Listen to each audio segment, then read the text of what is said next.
Hey, what's up everybody, and welcome back to another DuckTales analysis video, and today we're going to be talking about the episode with Glomgold losing his memory. That was one thing in the episode that I truly was not expecting at all, because seriously, him losing his memory right after the fight with the Shadow War and, you know, Magica coming back. I was wondering myself when they were going to bring him back onto the show, because he is supposed to be one of the main antagonists inside of the series, and not only that, he is inside of the intro of the show. Now, straight at the beginning, it's revealed that two fishermen find him in the middle of the ocean, and basically while they're catching fish, he's trapped in a net. One thing caught me off guard though, how exactly did he lose his memory? Because he just fell inside of the ocean and that was it. Like, I mean, he didn't really get his head knocked against anything. I'm guessing that maybe perhaps he had his head bumped at the very bottom of the surface and then he got caught up in the net and that's how he lost some of his memory, but that's all I got. Anyways, two fishermen find him and he then goes by the name of Duke Baloney, which is revealed, by the way, as his original name in the first place. It's even revealed by Webby herself that she couldn't really find much backstory about Flinthearted Glomgold. And the same thing could be said about Duke Baloney, because apparently the story goes like this.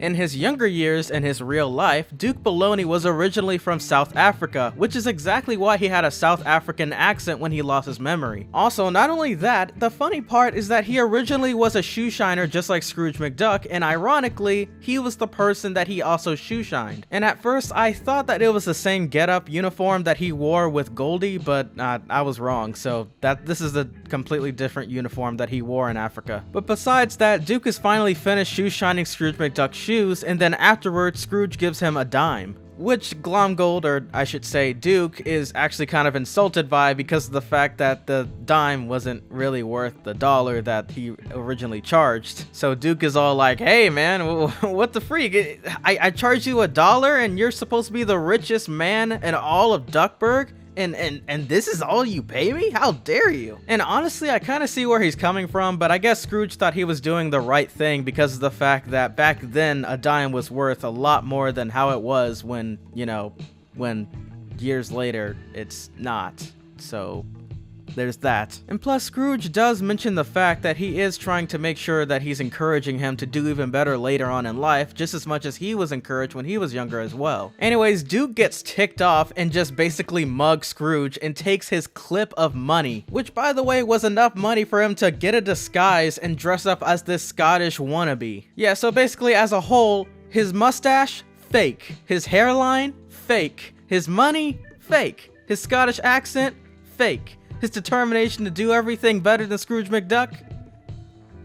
It's actually kind of there, I'm not gonna lie. And well, I guess that does explain exactly why he wants to top Scrooge McDuck so badly, because of his past. And quite honestly, I really do love the fact that they both had basically the same exact backstory and how they had different outcomes in the end. Scrooge McDuck was inspired by the dime that he earned when he was a kid being a shoe shiner and just decided to be the #1 in Duckburg basically. But then here comes Duke with almost the same backstory but takes a different path because he wants revenge over Scrooge McDuck. Scrooge's actions instead didn't inspire him to become someone even greater than the person he is, but instead a person that just is so stingy and greedy and almost the exact opposite of Scrooge. Now, unlike the previous episode, we just simply had Huey and Dewey inside of the episode with them tagging along with Cousin Fethry, but now we have Louie and Webby together. It was quite an interesting pair-up that they had in this episode, and one of my favorite lines from Louie was this: "His life is like a haiku." Yeah, it's vague garbage that structurally makes no sense. He's obviously lying. I'm telling you, that kid was born a quipper. One of the last and main things I wanted to discuss about was the dream sequence that was also seen in this episode as he had amnesia. Not only was it an obvious thing showing how much he really hated Scrooge McDuck and how much he wanted to best him, but there's more to it than just that. I also do feel as if that was part of his past as a coal miner, and I feel like the origin of his name Flinthearted Glomgold came from that flint heart that he found in his dream. Perhaps in the past, as a coal miner, after his boss told him to go downstairs and try to refuel the ship, he found a flint in the shape of a heart and,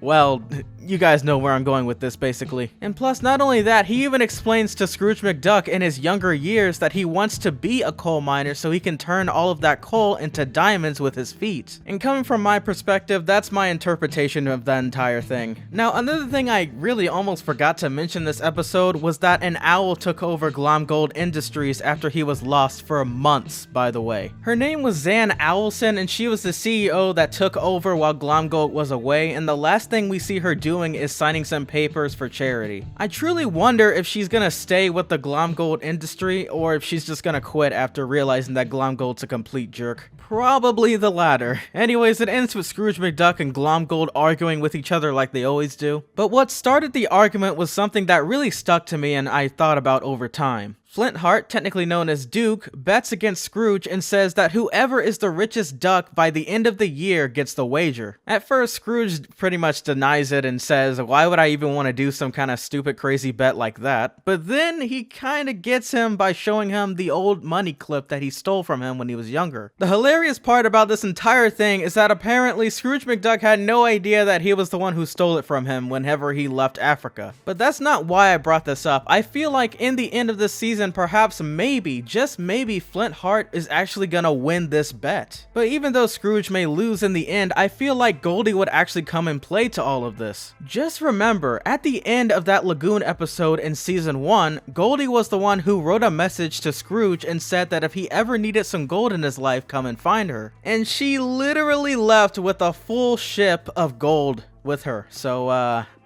yeah, she's, maybe she's gonna be the richest of Duckburg. And so with all that being said, that was quite the interesting episode. I wasn't really expecting that much, especially about the origin of Flinthearted with him actually being Duke Baloney.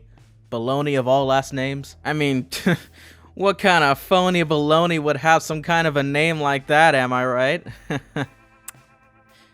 Yeah, I'm gonna stop talking. Okay, with all that being said, this has been The Next Big Thing once again. Thank you all for watching another DuckTales episode analysis, and I will catch you all in the next one. Peace!